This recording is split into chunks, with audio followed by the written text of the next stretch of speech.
दोस्तों, फल हमारे आहार के अंतर्गत आज हम एक ऐसे फल के बारे में चर्चा करने जा रहे हैं जो हमारी सेहत के लिए, हमारे स्वास्थ्य के लिए बहुत ज़्यादा उपयोगी है।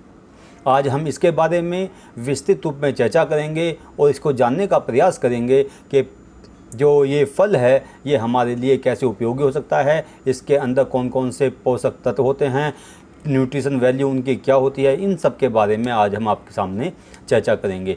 तो आइए दोस्तों, चलते हैं और समझते हैं कि पपीता हमारे शारीरिक स्वास्थ्य के लिए कितना गुणकारी और लाभ। तो पहला हमारा जो बिंदु है वो है पपीते का परिचय। क्योंकि मैं अक्सर वीडियो में इन सब के बारे में जानकारी आपको प्रदान करता हूं कि केवल उपयोगिता के आधार पर ही नहीं, उसके गुणकारी लाभ के बारे में नहीं, बल्कि वह जो फल है वो कहाँ से लिया गया है, कैसे हमारे भारत में आया है, उसकी फसल कहाँ कहाँ होती है, उन सब के बारे में आपको जानकारी प्रदान की जाती है। तो दोस्तों, यहाँ पर पपीते का जो वनस्पतिक नाम है वो केरिका पपाया है, जो कि केरिकेसी कुल का होता है और इसको अंग्रेजी में पपाया कहा जाता है। भारत के अलग अलग प्रांतों में इसको अलग अलग नाम से जाना जाता है। वैसे अगर हम देखें तो यह भारत का फल नहीं है, बल्कि पुर्तगालियों के द्वारा इसको साउथ अमेरिका से लाया गया। अब क्योंकि पुर्तगाली इसको लाए थे तो वहाँ पर जो साउथ अमेरिका है वहाँ पर इसका जो उपयोग है वो बहुत ज़्यादा किया जाता था, अर्थात यहाँ के जो मूल निवासी थे उसका उपयोग बहुत ज़्यादा करते थे। ख़ास तौर से इसके औषधीय गुणों को लेकर के वो बड़े सचेत थे। तो वहाँ के जो लोग हैं वो इसके बीज को भी, इसके पत्ते को भी, और जो पपीता चाहे वो पका हुआ हो चाहे वो कच्चा पपीता हो, उन सबको उपयोग में लाते थे। तो यहाँ पर क्योंकि पपीता बहुत महत्वपूर्ण फल है, बहुत उपयोगी फल है, तो इसके जो जितने भी इससे जुड़ी हुई चीज़ें हैं, चाहे कच्चा पपीता हो, पक्का पपीता हो, चाहे इसकी जड़ हो, चाहे पत्ते हों, चाहे बीज हों, वो सारे के सारे हमारे लिए बहुत ज़्यादा उपयोगी होते हैं। मुख्यतः इसका जो उगने का जो क्षेत्र है वो उष्णकटिबंधीय क्षेत्र है, अर्थात वह क्षेत्र जहाँ पे मिली जुला मौसम होता है, मिली जुली जलवायु होती है, ना ज़्यादा ठंड पड़ती है ना ज़्यादा गर्मी होती है। ऐसे क्षेत्रों में पपीते का जो फसल है वो होती है। और ख़ास तौर से अगर हम देखें तो भारत में ही नहीं बल्कि हवाई, फिलीपींस, सीलोन, ऑस्ट्रेलिया और अफ्रीका के क्षेत्रों में इसकी जो फसल है वो बड़े पैमानों पर उगाई जाती है और इसका उत्पादन किया जाता है। हम यहाँ पे इस चीज़ को भी जानते हैं कि भारत के अंदर जब इसको लाया गया तो आज वर्तमान में मुंबई, पूना, बेंगलोर, चेन्नई और रांची में इसकी फसल और उसका उत्पादन जो है बहुत बड़ी मात्रा में किया जाता है। अब अगर हम देखें इसको तो ऑस्ट्रेलिया में इसको पापा के नाम से कहा जाता है, साउथ एशिया में इसको केपिया, लपाया या तापिया के नाम से जाना जाता है। ठीक इसी तरह से जैसे अंग्रेजी में इसको पपाया कहा जाता है। फ्रेंच में इसको फेगुएर ड्रेस के नाम से और स्पेनिश में इसको मेलन जापोटा, फ्रूटा बम्बा या मेमोना के नाम से जाना जाता है। अगर हम और इसकी डिटेल में जाएं तो हमें जानकारी मिलती है कि जब ये पुर्तगालियों के माध्यम से भारत में लाया गया तो यह सबसे पहले केरल में लाया गया। केरल का यानी कि जो साउथ इंडियन स्टेट है वहाँ पे इसको लाया गया और वहाँ पर इसको कपकाय के नाम से जाना जाता है, जिसका कपकाय का अर्थ है जहाज़ से आया हुआ फल। इसीलिए जैसे कि मैंने आपको बताया कि यह भारत का फल नहीं है बल्कि बाहर से लाया गया है, लेकिन इतना गुणकारी है कि आज दुनिया भर में सबसे ज़्यादा उत्पादन भारत के अंदर इसका होता है। केवल भारत ही नहीं बल्कि ब्राज़ील, फ्लोरिडा और हवाई में इसको उगाया भी जाता है और इसका बड़ी मात्रा में उत्पादन भी किया जाता है। आगे देखते हैं कि पपीते की जो किस्में हैं वो अलग प्रकार की हैं। आप यहाँ पर देख सकते हैं जो कौन कौन सी किस्में हैं। इसको कापोहो सोलो भी कहा जाता है, वेमा नोलो भी इसकी एक किस्म है, हिगिल्स भी इसकी किस्म है, वाइल्ड्स, शहद सोना, बेटिना, सनी बैंक, वाशिंगटन, यानी कि अलग अलग क्षेत्रों में जैसे ये पाया जाता है वैसे ही इसके अलग अलग नाम इसके रखे हुए हैं। अब बात आती है इसकी कि इसके खाने का समय क्या है। मुख्यतः बिंदु हमारा क्या है इसमें कि हम ये देखना चाहते हैं कि कौन कौन से फल ऐसे हैं जो हमारी सेहत के लिए लाभकारी हो सकते हैं, क्योंकि बहुत से लोगों को इसके जो औषधीय गुण हैं या इसके जो आयुर्वेदिक गुण हैं उनके बारे में जानकारी नहीं होती, और कुछ भी परेशानी होने पर तुरंत जो है डॉक्टर के पास भागते हैं, जो कि एलोपैथिक दवाई ली, उसने आराम किया, लेकिन कुछ समय बाद उसका असर ख़त्म हुआ, बीमारी वहीं की वहीं सुप्त अवस्था में पड़ी रहती है। तो यहाँ पर मेरा बताने का ये उद्देश्य है, या फल हमारे आहार जो सीरीज़ है इसको शुरू करने का जो मेरा उद्देश्य है वो यही है कि आप लोग जो हैं अंग्रेजी दवाइयों पर निर्भरता कम करते चले जाएं। तो पपीते के खाने का सही समय जो है वो सुबह खाली पेट में है, और यह पूरे दिन आपको एनर्जेटिक रखता है। उसकी वजह यह है कि इसमें फाइबर बड़ी मात्रा में पाया जाता है, पानी की मात्रा बहुत ज़्यादा होती है, और यह आंतों को डिटॉक्स करता है, यानी कि आंतों को बिल्कुल साफ़ कर देता है। तो यहाँ पर ज़रूरी है इस बात को जानना कि हम जो हैं फल जो ये पपीता है इसको हम सुबह खाली पेट में इसका सेवन करें। अब देखते हैं जो इसके औषधीय गुण हैं या पोषक तत्व हैं वो किस प्रकार से होते हैं, कौन कौन से इसके अंदर औषधीय गुण होते हैं। जैसे कि मैंने आपको बताया कि यह एक स्वादिष्ट फल है और यह सेहत के लिए बहुत ज़्यादा उपयोगी होता है, और इसमें ख़ास तौर से जो कच्चा पपीता होता है इसकी हम लोग सब्ज़ी बना करके इसका सेवन करते हैं, उसमें विटामिन सी की मात्रा ज़्यादा पाई जाती है। इसके अलावा चाहे कच्चा पपीता हो चाहे वो पक्का पपीता हो, उन सभी में विटामिन ए, यानी कि इसको तो विटामिन ए का खजाना भी माना जाता है। और इसमें जैसे कि मैंने आपको बताया कि पानी की मात्रा, फाइबर की मात्रा, इसके अलावा potassium, protein, calcium, phosphorus, iron, sugar और कार्बोहाइड्रेट्स भी अच्छी मात्रा में पाए जाते हैं। हालांकि कार्बोहाइड्रेट्स की मात्रा इसमें कम होती है, फाइबर की मात्रा ज़्यादा होती है। तो ऐसा इसलिए क्योंकि ये बहुत उपयोगी है, और ये किन किन बीमारियों में काम आता है उसको मैं भी आगे बताऊंगा आपको। जो खास तौर से इसमें फाइबर, कैरोटीन और मिनरल्स जो है वो भरपूर मात्रा में पाए जाते हैं, और इसमें पेपेन नाम का एक एंजाइम भी पाया जाता है जो कि पाचन तंत्र के लिए एक रामबाण के रूप में कार्य करता है। और लाइकोपिन नाम का एक प्राकृतिक रंग द्रव्य भी इसके अंदर होता है। जैसा कि आप इसके पक्के पपीते का कलर देखते हो कि वह अंदर से कुछ लाल और नारंगी कलर का होता है, वो लाइकोपिन जो होता है उसकी सहायता से ही होता है। अब आयुर्वेद में इसको इतने महत्व और इतने गुण बताए गए हैं कि इसका प्रत्येक यानी कि प्रत्येक भाग जो है वो अपने आप में गुणकारी है, लाभकारी है, बहुत ज़्यादा लाभकारी है। जैसे इसके पत्ते होते हैं, इसकी जड़ होती है, इसके बीज हैं, कच्चा पपीता है या पक्का पपीता है, ये सभी जो हैं बहुत ज़्यादा गुणकारी हैं, लाभकारी हैं। अब देखते हैं यहाँ पे कि पपीता खाने से हमें क्या क्या लाभ मिल सकते हैं और ये हमारे शरीर के लिए कितना गुणकारी है। तो जैसे कि मैंने आपको बताया कि पपीते में फाइबर, विटामिन्स और एंटीऑक्सीडेंट बहुत बड़ी मात्रा में होते हैं, यानी कि ये गुणों का खजाना है एक तरह से, जो हमारे शारीरिक स्वास्थ्य को सुधारने में मदद करता है। अब क्योंकि अगर हमारे पेट में गड़बड़ है, लीवर सही ढंग से काम नहीं कर रहा है, तो हमें चाहिए कि हम ज़्यादा से ज़्यादा पपीते का सेवन करें, क्योंकि पपीते के अंदर पापेन नामक एक एंजाइम पाया जाता है जो कि पाचन तंत्र को सुचारू बनाए रखता है और जो पाचन तंत्र की जो समस्याएं हैं उनको दूर करता है। इसके अलावा आपने देखा होगा कि इसके अंदर जो आपने देखा होगा कि जो ब्यूटिशियन होते हैं वो इसका प्रयोग जो है बड़ी मात्रा में करते हैं, बहुतायत में करते हैं, क्योंकि यह स्किन को चमकदार बनाता है, स्किन को हेल्दी रखता है। इसीलिए आपने देखा होगा कि कई सारे प्रोडक्ट मार्केट में इस प्रकार के आ रहे हैं, चाहे फेस वॉश हो या कोई क्रीम हो, उसमें पपीते का प्रयोग किया जा रहा है, जिससे जो स्किन है वो चमकदार और स्फूर्तिदायक बनी रहे, तरोताज़ा बनी रहे। तो इसमें क्योंकि एंटीऑक्सीडेंट पाया जाता है, विटामिन सी है, विटामिन ई भी इसमें होता है, तो ये जो स्किन है, त्वचा है, उसके लिए बहुत ज़्यादा उपयोगी है। और केवल यही नहीं बल्कि यह हार्ट के लिए भी बहुत अच्छा है। इसके अलावा क्योंकि इसमें कैरोटीनॉइड मिलता है, विटामिन ए का बहुत बड़ा खजाना इसके अंदर छुपा हुआ है, तो यह हार्ट के लिए भी बहुत ज़्यादा उपयोगी है। इसके अलावा इम्यूनिटी पावर को यह बैलेंस रखता है, बहुत मजबूत बना करके रखता है। और इसके अलावा डायबिटीज़ वालों के लिए, क्योंकि इसमें अंदर कार्बोहाइड्रेट्स और शुगर होता तो है लेकिन बहुत कम मात्रा में होता है, फाइबर की मात्रा इसके अंदर ज़्यादा होती है, इसीलिए जो डायबिटिक पेशेंट हैं उनके लिए बहुत ज़्यादा ये लाभकारी है।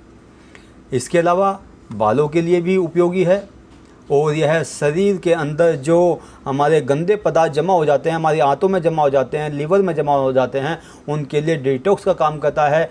पाचन तंत्र में अगर कोई गड़बड़ी है, जैसे कब्ज हो गया है, एसिडिटी वगैरह हो गई है, तो उसके लिए भी ये बहुत ज़्यादा उपयोगी है। इसके अलावा इसके अंदर एंटी एजिंग के गुण भी दिखाई देते हैं, यानी कि जैसे चेहरे पर झुर्रियाँ वगैरह हो जाती हैं, या चेहरे पर दाने दाने हो जाते हैं, पिंपल्स वगैरह हो जाते हैं, तो उनके लिए भी ये उपयोगी है। और ख़ास तौर से जो कोलेस्ट्रॉल है, कोलेस्ट्रॉल को कम करने में ये सहायता करता है, आंतों को साफ़ करता है। और जब हम अच्छे और ताज़े फलों का सेवन करते हैं तो यह हमें शारीरिक ऊर्जा के साथ साथ मानसिक ऊर्जा भी प्रदान करता है। अब यहाँ पे देखते हैं इसके अलावा कि पपीते का जो सेवन है वो हृदय रोगों से हमारा बचाव करता है। पपीते में पाए जाने वाले औषधीय गुण जो हैं वो आँखों की सुरक्षा करते हैं। गठिया के जो मरीज़ हैं उनके लिए भी पपीते का सेवन करना बहुत ज़्यादा गुणकारी होता है। त्वचा की रौनक को बढ़ाने के लिए, उसकी रंगत को बढ़ाने के लिए, चेहरे पर जो दाग बन जाते हैं उनको दूर करने के लिए पपीते का प्रयोग दोनों तरह से किया जाता है। चेहरे पे भी लगा करके किया जाता है और उसको खाकर भी किया जाता है। बालों को मजबूत, काला और घना बनाने के लिए इसका सेवन किया जाता है। खासतौर से इसके पत्तों के रस का भी सेवन किया जाता है। तो सबसे बड़ी बात है, जो आज के टाइम में एक बीमारी है जो महामारी के रूप में आगे बढ़ रही है, वो कैंसर है। और अक्सर अस्पतालों में जिस प्रकार से डायबिटीज़, बीपी की समस्या बहुत तेज़ी के साथ बढ़ रही है, इसी प्रकार से कैंसर की समस्या भी इस समय में महामारी के रूप में आगे बढ़ रही है और सरकार जो है इस पर ध्यान नहीं दे रही है। तो इसके बीज और पत्ते जो हैं ये कैंसर से बचाव करते हैं। जो मेरा ये वीडियो देख रहे हैं उनके लिए बहुत ज़्यादा ज़रूरी है। और मैं उम्मीद करूँगा आप सभी लोगों से कि इस इन्फॉर्मेशन को, इस जानकारी को सभी लोगों तक शेयर करें, जिससे सभी लोग इससे फ़ायदा उठा सकें कि यह पपीता जो है इतना गुणकारी है कि कैंसर जैसी बीमारियों के लिए भी ये गुण लाभकारी है, लाभ देता है, हमारी सेहत को बनाए रखता है। ख़ासतौर से इसके बीज और पत्ते जो हैं ये इस बीमारी से, यानी कि कैंसर की बीमारी से बचाव करते हैं। इसके अलावा यह हाई बीपी के लिए भी और डायबिटिक के लिए भी बहुत ज़्यादा गुणकारी है और हमारी जो इम्यूनिटी पावर है उसको भी ये बनाए रखता है। इसके अलावा जैसा कि मैंने आपको बताया कि इसके अंदर लाइकोपीन की मात्रा बहुत ज़्यादा होती है, कैरोटीनाइड की मात्रा होती है जो कि बीटा कैरोटीन से संबंधित है। ये फलों में जो हम देखते हैं, खासतौर पर पपीते में लाल और हल्का येलो कलर देखते हैं, यानी कि नारंगी कलर देखते हैं, वो इसी की वजह से होता है, लाइकोपीन के कारण। तो यह है, इसको हम कैंसर रोधी कहते हैं। इसके कारण, यानी कि इसका सेवन करने से प्रोस्टेट कैंसर का खतरा कम हो जाता है, लीवर कैंसर का खतरा कम हो जाता है, या जो स्तन कैंसर होता है उसका जो खतरा है वो भी बहुत कम हो जाता है। तो इसी को अमेरिकन हार्ट एसोसिएशन ने इसके बारे में बताया कि इस पपीते में लाइकोपीन जैसे एंटीऑक्सीडेंट हृदय रोग और स्ट्रोक के जोखम को कम करने में सहायता करते हैं। इसके अलावा क्योंकि मैंने आपको बताया भी कि पपीते में 88% जो है वो वाटर होता है। पानी और फाइबर का जो कॉम्बिनेशन है ये शरीर के पाचन तंत्र को बनाए रखता है, व्यक्ति के अंदर क्रियाशीलता को बनाए रखता है और कोलेस्ट्रॉल और ब्लड शुगर की मात्रा को कंट्रोल रखता है। पपीते के बीज के फ़ायदे अब यहाँ पे देख लेते हैं। पपीते के बीज जो हैं किस प्रकार से हमारी सुरक्षा करते हैं।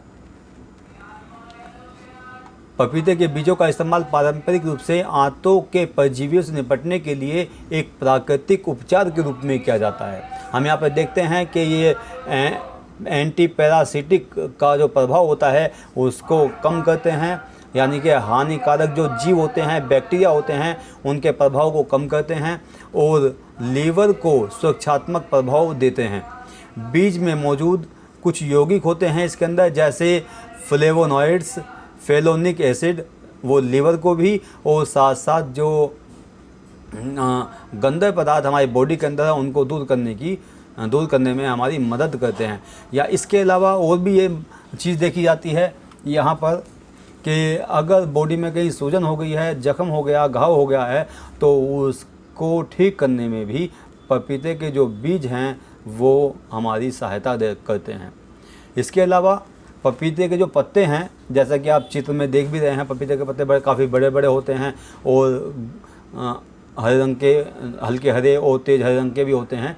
तो ये कि एक ऐसा पपीते के पत्ते जो हैं, ये इनको पका करके अगर पानी इनका पिया जाए तो ये आपको विटामिन देते हैं, मिनरल्स देते हैं, फाइबर, एंटीऑक्सीडेंट, फास्फोरस, आयरन और पोटेशियम, मैग्नीशियम और मैंगनीज जैसे जो मिनरल्स हैं ये आपको प्रदान करते हैं।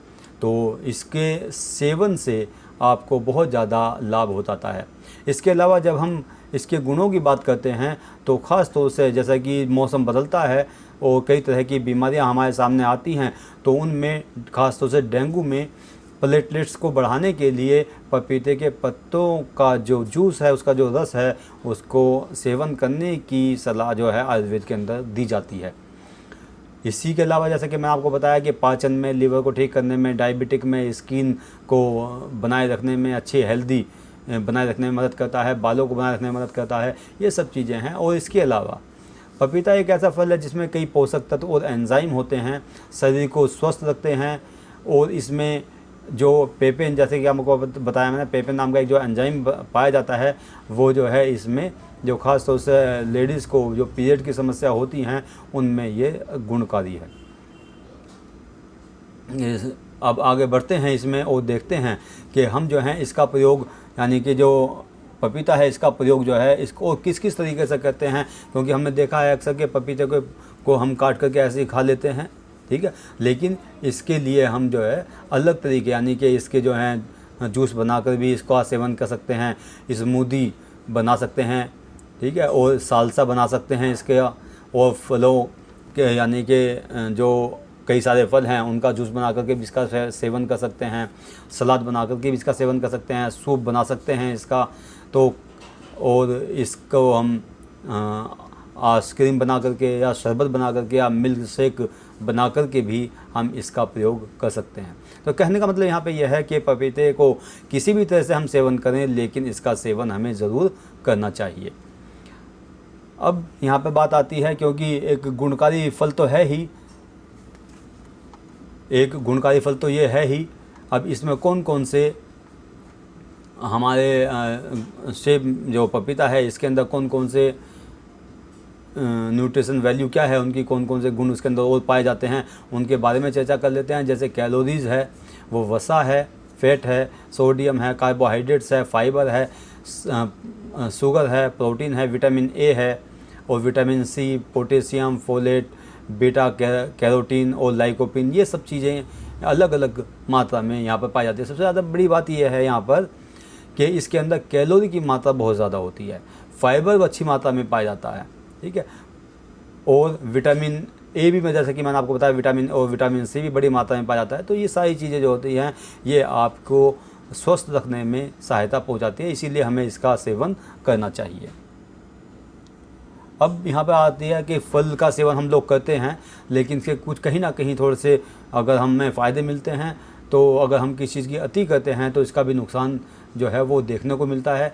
तो वो क्या है, किस प्रकार से ये हमारे लिए नुकसानदेह भी हो सकता है। तो यहाँ पे बताया गया है विशेषज्ञों के द्वारा कि गर्भावस्था में, यानी कि जो प्रेग्नेंट लेडी होती हैं, उनको ज़्यादा पपीते का सेवन नहीं करना चाहिए, क्योंकि इसमें लेटेक्स पाया जाता है जो कि सूजन की वजह भी बन सकता है। हालांकि ये सूजन को दूर करता है, ठीक है, लेकिन अगर प्रेग्नेंट लेडी है तो उसको इसको कम मात्रा में दिया जाए, ठीक है। इसके अलावा अगर इसको ज़्यादा मात्रा में इसका सेवन किया जाए तो पीलिया की समस्या भी इसकी वजह से हो सकती है। नाक में कंजशन, झंझनाहट, दमा जैसी बीमारियां भी अधिक सेवन से उत्पन्न हो सकती हैं। गुर्दे की पत्ती की समस्या भी पपीते के अधिक सेवन से हो सकती है। इसके अलावा इसमें जो हम देखते हैं कि डायरिया होने का ख़तरा भी ज़्यादा हो जाता है इसमें। तो इसमें क्योंकि फाइबर ज़्यादा मात्रा में होता है, ठीक है ना। तो ये कब्ज़ को तो ख़त्म करता ही है, लेकिन ये ज़्यादा सेवन से दस्त की संभावनाओं को भी ये बढ़ा देता है। तो डायरिया की समस्या भी इससे उत्पन्न हो जाती है। तो उसी हिसाब से, यानी कि ऐसा नहीं है कि ये नुकसान देता है, नुकसान ज़्यादा नहीं देता, लेकिन जब हम किसी भी चीज़ का ज़्यादा सेवन करते हैं तो वह नुकसान दे सकता है। तो इसका आप ध्यान रखें। और ख़ास तौर से जो हम हर वीडियो में आपको बताते हैं कि भाई जो भी आपको फल का सेवन करना है, आमतौर पर हम लोग ऐसे ही कर लेते हैं, लेकिन अगर किसी को कोई दिक्कत है, जैसे किसी को बीपी की प्रॉब्लम है, डायबिटिक कोई पेशेंट है, या किसी को लीवर किडनीज की प्रॉब्लम है, या हार्ट की प्रॉब्लम है, तो बिना डॉक्टर की सलाह के किसी प्रकार के कोई भी फल को वो सेवन ना करें। पहले एक बार अपने डॉक्टर से कंसल्ट ज़रूर कर लें। तो यहाँ पर इसके ज़्यादा सेवन से एलर्जी की संभावना भी बन जाती है। और इससे तो सभी फलों के साथ में है जो मैं आपको बताने जा रहा हूँ कि इसके सेवन के बाद, यानी कि कोई भी फल हो उसके सेवन के बाद पानी नहीं पीना चाहिए। ठीक है, इसका विशेष ध्यान रखें कि क्योंकि इसमें आपको बताया गया कि 88% इसमें वाटर होता है, तो तुरंत जो है खाने के बाद वाटर का सेवन ना करें, उसका भी यहाँ पे आप लोग ध्यान रखें। और एलर्जी हो सकती है इससे ज़्यादा सेवन से, क्योंकि इसमें लेटेक्स की मात्रा होती है। तो ये सारी चीज़ें हैं जिनका आपको ध्यान रखना है। अब इसमें आगे बढ़ते हैं। पपीता जो है इतना ख़ास क्यों है? क्योंकि मैंने बहुत ज़्यादा तारीफ, जैसे सेब है बहुत ज़्यादा गुणकारी है, अनार है बहुत ज़्यादा गुणकारी है, इसी प्रकार से ये पपीता भी है, ये भी बहुत ज़्यादा गुणकारी है। तो ये इतना ख़ास क्यों है, तो इसको हम लोग जान लें कि ये इसमें जो नेशनल लाइब्रेरी ऑफ मेडिसिन ने एक स्टडी की, और उसमें उन्होंने कहा कि पपीते में मौजूद आवश्यक पोषक तत्वों की चर्चा उन्होंने की, जिसमें उन्होंने बताया कि पपीते के अंदर carbohydrates, fibre, protein, vitamin C, vitamin A, vitamin B9, potassium, magnesium, iron इसमें बड़ी मात्रा में पाया जाता है।